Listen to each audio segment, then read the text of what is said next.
الحمد لله وحده والصلاة والسلام على من لا نبي بعده. أما بعد فأعوذ بالله السميع العليم من الشيطان الرجيم.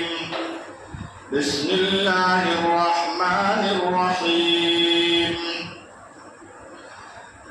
سبحان الذي أسرى بعبده ليلا من المسجد الحرام إلى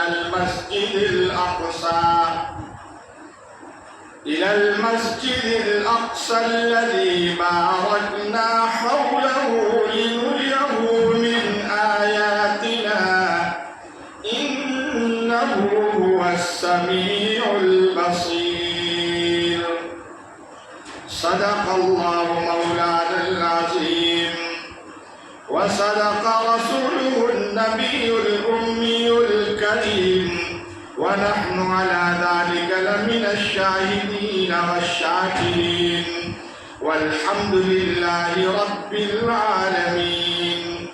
يا رب صل وسلم دائما أبدا على حبيبك خير الخلق كلهم. جو لوگ پیچھے ہیں وہ آگے آ جاؤ تاکہ آنے والے جو ہے وہ پیچھے اپنا جگہ لے لیں گے. آگے کی سفر کو پر کر لیجیے.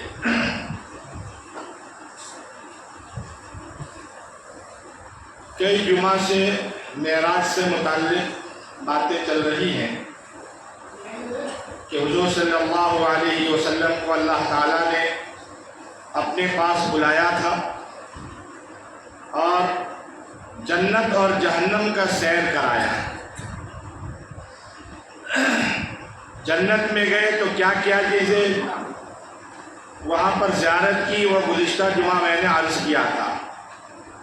وہ 4 نہریں تھیں، پانی کے، دودھ کے، شراب طہور کے اور شہد کی 4 نہریں تھیں.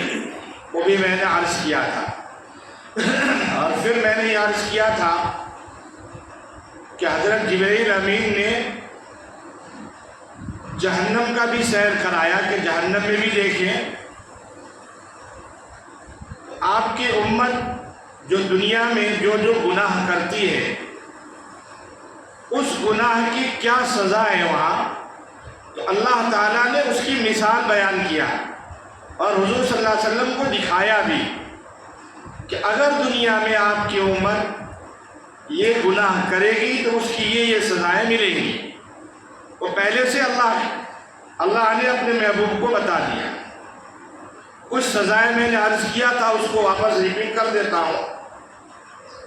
حضور صلی اللہ علیہ وسلم فرماتے ہیں کہ ہم آگے چلے تو میں نے دیکھا کہ ایک شخص ہے جو چیت لیٹا ہوا ہے، دوسرا شخص اس کے سر کے اوپر پتھر مارتا ہے زور سے، اور اتنے زور سے مارتا ہے کہ اس کا سر جو ہے وہ چکنا چور ہو جاتا ہے. پھر وہ جب پتھر لینے جاتا ہے واپس تو پھر اس کا سر ویسے کہ ویسے ہی ہو جاتا ہے، اور بار بار اس کے ساتھ یہی ہو رہا ہے. حضور صلی اللہ علیہ وسلم نے جبرائیل امین سے پوچھا کہ جبرائیل یہ کیا معاملہ ہے، یہ کون بدنصیب انسان ہے؟ جبرائیل امین نے کہا کہ یا رسول اللہ یہ آپ کی امت کا وہ بدنصیب ہے جس کا سر جو ہے اللہ کے سامنے نہیں جھکتا ہے، یعنی نماز نہیں پڑھتا، نماز میں سستی کرتا ہے، نماز میں کاہلی کرتا ہے، اپنی اس سر کو اللہ کے سامنے نہیں جھکاتا، اس لیے اللہ تعالیٰ اس کے سر کو کچلوا رہے ہیں اور قیامت تک اس کو یہی سزا ملتی رہے گی. اب سوچئے نماز میں سستی کرنے کا یہ حال ہے اور یہ سزا ہے، تو جو بالکل ہی نماز نہیں پڑھتے ہوں گے ان کا کیا حال ہوگا. گزشتہ جمعہ کو یہ بھی میں نے عرض کیا تھا کہ جہنم کے اندر ایک وادی ہے، ایک میدان ہے جس کو کہا جاتا ہے ویل، اور وہ اتنا خطرناک ہے کہ دنیا کا بڑا سا بھی بڑا پہاڑ اس میں ڈال دیا جائے تو سیکنڈوں نہیں لگیں گے وہ پگھل کر ختم ہو جائے گا. اتنا خطرناک ہے. اس وادی کو اللہ تعالیٰ نے بے نمازیوں کے لیے بنایا ہے۔ جو نماز نہیں پڑھتے، نماز میں سستی کرتے ہیں، جن کا سر اللہ کے سامنے جھکنے کے لیے تیار نہیں ہے، وہ ان کی سزا ہے، اس میں اللہ تعالیٰ ڈالیں گے۔ اور یہ بھی میں نے عرض کیا تھا کہ کل قیامت کے دن سب سے پہلا جو سوال ہوگا وہ نماز کا ہی ہوگا۔ نماز کے سوال سے اگر آپ پاس ہو گئے تو آگے کے ساری منزلیں آسان ہو جائیں گی۔ وہ پہلا منزل ہے، پہلا سوال ہے، اگر وہیں اٹک گئے تو سمجھ جائیے کہ آگے کی ساری منزلیں جو ہے وہ سب آپ کے لیے دشوار ہو جائیں گی۔ اس لیے میرے نوجوانوں، میرے عزیزوں، یہ صرف کوئی قصے کہانیاں نہیں ہیں، یہ حدیث کی بات ہے۔ حضور صلی اللہ علیہ وسلم نے معراج میں اپنی آنکھوں سے یہ ساری سزائیں دیکھی ہیں، اس کو میں بیان کر رہا ہوں۔ ابھی شیطان تو ہمارے پیچھے لگا ہوا کہ وہ دماغ میں ڈالے گا، تو سب لوگوں کا تو کام ہی ہوتا ہے، وہ بتاتے رہتے ہیں، بولتے رہتے ہیں، دیکھا جائے گا، ابھی تو عمر باقی ہے۔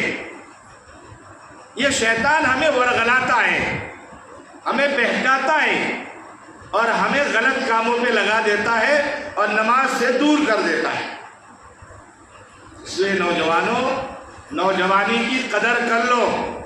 یہ جوانی نیک کام کر کے بھی گزرے گی اور برے کام کر کے بھی گزر جائے گی، گزرے گی صحیح، لیکن اگر اچھے کام کر کے جائیں گے، اللہ کو راضی کر کے جائیں گے، نبی کو خوش کر کے جائیں گے، تو پھر مرنے کے بعد ہمارے لیے راحت ہی راحت ہے، آرام ہی آرام ہے۔ لیکن اگر اس جوانی کو دیوانی بنا دیا اور جو مرضی آیا ویسا کرتے چلے گئے، اللہ کو ناراض کر دیا اور نبی کو ناراض کر دیا، تو پھر موت کے وقت سے ہی عذاب شروع ہو جائے گا۔ یاد رکھیں، موت کے وقت سے شروع ہو جائے گا، ابھی تو قبر باقی ہے، حشر باقی ہے، موت سے شروع ہو جائے گا عذاب۔ اس لیے اللہ تعالیٰ سے دعا کرے اللہ ہماری حفاظت فرماوے۔ اللہ کے نبی فرماتے ہیں کہ ہم اور آگے چلے تو ہم نے دیکھا کہ کچھ لوگ ہیں جو ننگے ہیں، کپڑے معمولی سے چیتھڑے لپیٹے ہوئے ہیں، صرف سطح ڈھکا ہوا ہے، اور وہ جنگل میں گھاس پھوس، پتھر اور انگارے کھا رہے ہیں۔ اللہ کے نبی صلی اللہ علیہ وسلم نے پوچھا، جبریل امین یہ کون لوگ ہیں؟ یہ گھاس پھوس کھا رہے ہیں، کپڑے بھی نہیں ہیں ان کے بدن کے اوپر، معمولی کپڑے ہیں، چیتھڑے ہیں صحیح، اور یہ پتھر کھا رہے ہیں، کانٹے کھا رہے ہیں، جو نہیں کھانا چاہیے وہ کھا رہے ہیں۔ کہا یہ آپ کے امت کے وہ لوگ ہیں جو زکوٰۃ ادا نہیں کرتے۔ کیا ادا نہیں کرتے بھائی؟ زکوٰۃ خود کھا جاتے ہیں اور زکوٰۃ نہیں دیتے۔ تو زکوٰۃ غریبوں کا حق ہے، وہ ان کے کھانے کا نہیں ہے، وہ کھا جاتے ہیں۔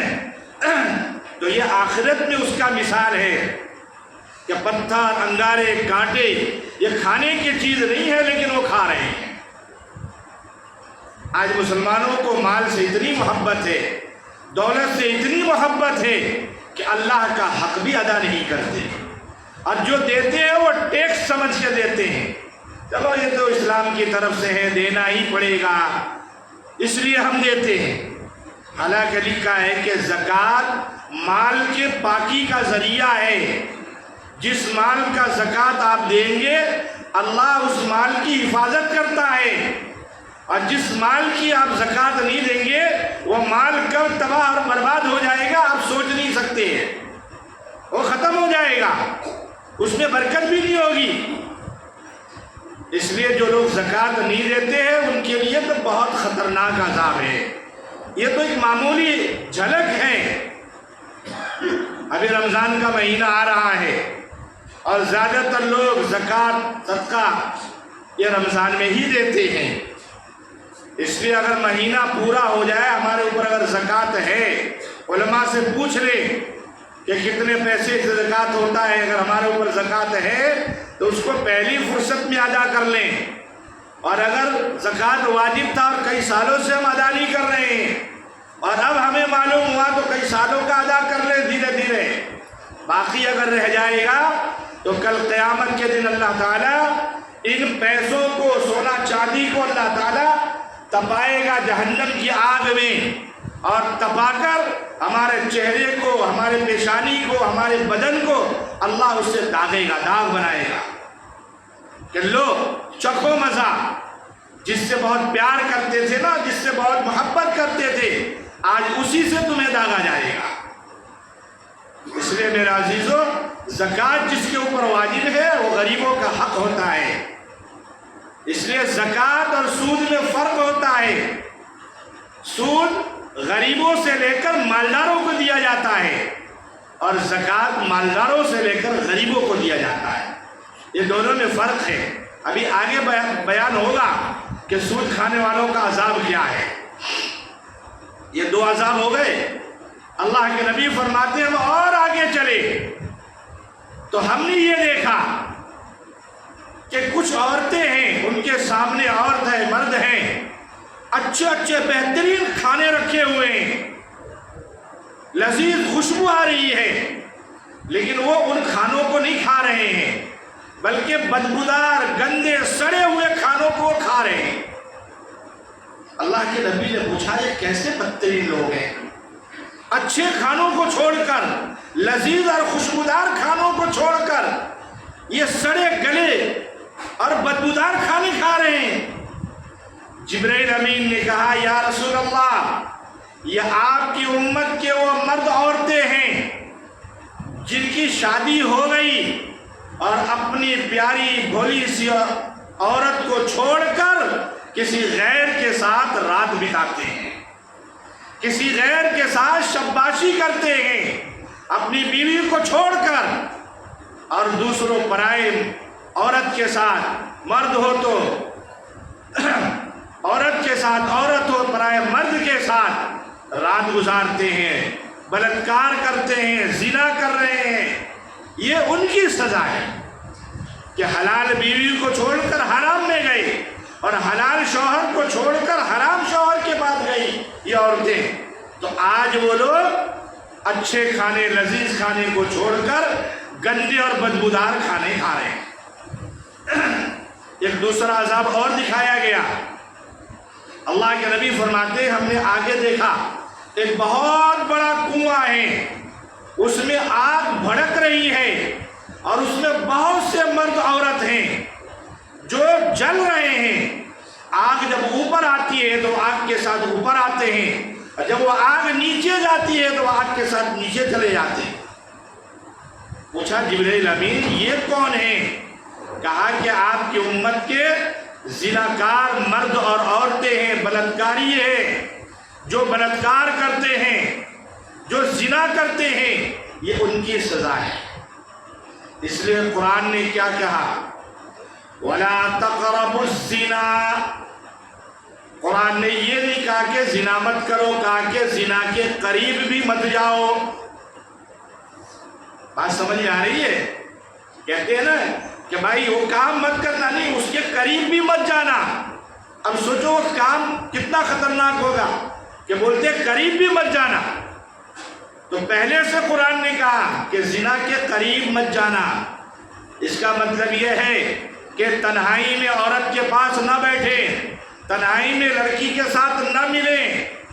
آج نوجوان کالجوں میں، اسکولوں میں پڑھتے ہیں، لڑکیاں پڑھ رہی ہیں، دونوں ایک دوسرے سے بات چیت، گھومنا پھرنا ہو رہا ہے۔ یہ ہے وَلَا تَقْرَبُوا الزِّنَا، کہ زنا کے قریب کہتا ہم تو گرل فرینڈ ہیں، بوائے فرینڈ ہیں، یہ فرینڈ کرتے کرتے وہاں تک پہنچتے ہیں، اور شریعت نے اسی کو بند کر دیا، وہاں تک جاؤ ہی مت، وہاں تک جاؤ مت، تاکہ زنا تک ہم پہنچ جائیں۔ تو زناکاریوں کا یہ خطرناک کتنا عذاب ہوا بھائی؟ 4 ہو گئے یا 3 ہو گئے؟ 4 ہوئے۔ 5واں عذاب اللہ کے نبی فرماتے ہیں کہ ہم آگے چلے اور دیکھا کہ کچھ لوگ ہیں جو آگ کے سولی پر لٹکے ہوئے ہیں اور ان کا بدن جو ہے وہ کانٹے دار ہے، جو بھی ان کے پاس سے گزرتا ہے اس کو نوچ لیتے ہیں، ان کو نوچ لیتے ہیں۔ جبریل امین سے پوچھا آقا صلی اللہ علیہ وسلم نے، یہ کون لوگ ہیں؟ کہا یہ آپ کی امت کے وہ لوگ ہیں جو نکڑوں پر بیٹھ جاتے ہیں، چوراہوں پر بیٹھ جاتے ہیں، یہ وہ نوجوان جو سیٹیاں بجاتے ہیں، آنے جانے والوں کو چھیڑتے ہیں، آنے جانے والوں کا مذاق اڑاتے ہیں، لڑکیوں کو چھیڑتے ہیں، یہ ان لوگوں کی سزا ہے جو آگ کے سولی پہ لٹکائے ہوئے ہیں۔ جبریل امین نے کہا کہ ہم اور آگے چلے، اور آگے چلے، دیکھا 20 عذابات دکھائے گئے، 20، کوئی ایک دو نہیں ہے، 20 عذابات دکھائے گئے کہ ایسے ایک انسان کو دیکھا، ایک جماعت کو دیکھا، بالکل دبلی پتلی کمزور، لیکن لکڑیوں کا بوجھ ہے، وہ اٹھائے جا رہے، اٹھتا نہیں ہے، اور باندھ رہے ہیں، اور باندھ رہے ہیں، اور زیادہ کر رہے ہیں۔ حضور نے پوچھا کہ جبریل امین یہ کون لوگ ہیں؟ کہا کہ آپ کے امت کے وہ لوگ ہیں جو امانت میں خیانت کرتے ہیں، لوگوں کی امانتیں وہ توڑتے چلے جا رہے ہیں، چلے جا رہے ہیں، لیکن امانت ادا نہیں کرتے، دیتے نہیں ہیں۔ اور امانت بہت ساری چیزیں ہیں، صرف پیسہ نہیں ہے، بھائی کسی نے آپ کو پیسہ دے دیا، کسی نے آپ کو گاڑی دیا کہ بھائی یہ گاڑی تمہارے پاس امانت ہے، یہ پیسے تمہارے پاس امانت ہے، اب ہم وہ گاڑی یوز کرنا شروع کر دیے، پیسہ یوز کرنا شروع کر دیے، یہ امانت میں خیانت ہے۔ اور صرف یہی امانت میں خیانت نہیں ہے، کسی نے آپ کو کوئی راز کی بات بتائی اور کہا کہ یہ بات امانت ہے، کسی کو مت بتانا، اور آپ نے بتا دیا، یہ بھی امانت میں خیانت ہے۔ اور بھی بہت ساری امانت کے اور خیانت کی شکلیں ہیں۔ تو میرے عزیزوں اور دوستو، یہ امانت میں خیانت کرنے والوں کی سزا اللہ کے رسول صلی اللہ علیہ وسلم کو بتلایا گیا۔ اللہ کے نبی فرماتے ہیں کہ ہم اور آگے چلے، اور ہم نے کیا دیکھا؟ ہم نے یہ دیکھا کہ کچھ لوگ ہیں جن کے زبان قینچی سے کاٹے جا رہے ہیں، آگ کی قینچی سے۔ اللہ کے نبی نے پوچھا کہ جبریل امین یہ کون لوگ ہیں؟ کہا یہ آپ کے امت کے وہ علماء ہیں، وہ واعظ ہیں، وہ بیان کرنے والے ہیں، جن کے بیان سے لوگوں میں فتنہ ہوتا ہے، جو غلط بیان کرتے ہیں اور ایسی باتیں بیان کرتے ہیں کہ لوگوں میں فتنہ اور فساد ہو جاتا ہے، آپس میں نفرتیں ہو جاتی ہیں، اور وہ جو کہتے ہیں اس پر خود عمل نہیں کرتے، وہ جو کہتے ہیں اس پر عمل نہیں کرتے۔ وہی مول صاحب تھے کیا کہیں کہ بھائی جو ہم کہتے ہیں وہ کرو، جو ہم کرتے ہیں وہ مت کرو۔ حالانکہ قرآن نے کیا فرمایا؟ لِمَ تَقُولُونَ مَا لَا تَفْعَلُونَ، اللہ فرماتے ہیں وہ بات کیوں کہتے ہو جسے تم خود نہیں کرتے۔ اس کا مطلب یہ نہیں ہے کہ آدمی کو نصیحت کی بات نہیں کرنی چاہیے، اگر جو بات ہم آپ کو کہہ رہے ہیں اس بات پر اگر ہم عمل کریں گے تو اس کا اثر جلدی ہوگا، اس کا اثر جلدی پڑے گا۔ امام اعظم ابو حنیفہ رحمۃ اللہ علیہ کے بعد ایک ماں آئی ایک بچے کو لے کر اور کہا کہ حضرت امام صاحب یہ گڑ بہت کھاتا ہے، آپ ذرا اسے نصیحت کر دیجئے کہ گڑ کھانے سے اس کو تکلیف ہے۔ امام اعظم ابو حنیفہ رحمۃ اللہ علیہ نے کہا کہ ماں ایسا کرو، ایک ہفتے کے بعد آئی۔ ماں چلی گئی، ایک ہفتے کے بعد وہ آئی اور کہا کہ امام صاحب آپ ذرا نصیحت کر دیجئے۔ بچے کو بلایا، سر پہ ہاتھ رکھا اور کہا کہ بیٹا گڑ مت کھانا، نقصان دہ ہے تمہارے لیے۔ ماں پریشان ہو گئی کہ اتنی بات اگر کہنی تھی آپ کو تو اسی دن کہہ دیتے، ایک ہفتے کے بعد آپ بلایا۔ کہا کہ ماں اس زمانے میں جب آپ اس کو لے کر آئی تھی میں خود گڑ کھاتا تھا، میں نے ایک ہفتے سے گڑ کھانا بند کر دیا، اب میں نے صرف اتنا اس کو کہا بیٹا گڑ مت کھانا، اب دیکھیے یہ گڑ چھوڑ دے گا، کھائے گا نہیں، تو اس کا اثر ہوتا ہے۔ تو بہت سارے ایسے بیان کرنے والے، بہت سے علماء ایسے ہوتے ہیں جو کہتے کچھ اور ہیں کرتے کچھ اور ہیں، تو ان کا یہ عذاب ہے کل قیامت کے دن کہ ان کی ہونٹ اور ان کی زبان جو ہے وہ قینچیوں سے کتر دیے جائیں گے، کاٹ دیے جائیں گے۔ میرے عزیزوں اور دوستو، یہ ساری کے سارے عذابات جو ایک مثالی طور پر اللہ کے نبی کو دکھایا گیا کہ اگر آپ کی امت یہ گناہ میں مبتلا ہوگی تو کل قیامت میں ان کا یہ عذاب ہوگا۔ اس لیے اللہ تعالیٰ سے دعا بھی کریں، کوشش بھی کریں کہ اللہ تعالیٰ ان گناہوں سے ہماری حفاظت فرمائے۔ ایک لاش میں گناہ بتا کر ختم کرتا ہوں، چلیے آئندہ جمعہ کو بتاؤں۔ میں نے وعدہ کیا تھا درود شریف پر ایک چھوٹا سا واقعہ سنانے کے لیے، وعدہ کیا تھا، یاد ہے کسی کو؟ پوری زندگی گناہ کرنے والے ایک ایسا شخص گزرا ہے جس نے کبھی کوئی نیکی کیا ہی نہیں، شرابی، کبابی، جواری، بہت گنہگار، اس کا انتقال ہو گیا۔ انتقال کے بعد کسی نے دیکھا کہ وہ جنت میں گھوم رہا ہے، جنت میں مزے لے رہا ہے۔ اللہ اکبر۔ خواب دیکھنے والے نے کہا کہ یار تیری زندگی تو برائی میں گزر گئی، تو کبھی اللہ کا نام نہیں لیا، تو مسجد میں کبھی نہیں گیا، شرابی کبابی تھا اور اسی حالت میں تو مرا، اب تو جنت میں گھوم رہا ہے، کیا مسئلہ ہے؟ کہا بات تو صحیح ہے، میں تھا ایسا ہی، لیکن ایک مرتبہ ایسا ہوا کہ میں گزر رہا تھا ایک مدرسے کے سامنے سے، وہاں دیکھا کہ بخاری شریف کی حدیث کا درس ہو رہا ہے، وہاں بہت بڑے عالم درس دے رہے ہیں حدیث کی۔ میرے دل میں خیال آیا کہ چلو تھوڑا میں وہاں بیٹھ جاؤں تھوڑی دیر کے لیے۔ وہاں میں بیٹھا اور اس حضرت نے جب حضور کا نام آیا، حضور کا نام صلی اللہ علیہ وسلم انہوں نے کہا، تو میں نے زور سے کہا صلی اللہ علیہ وسلم۔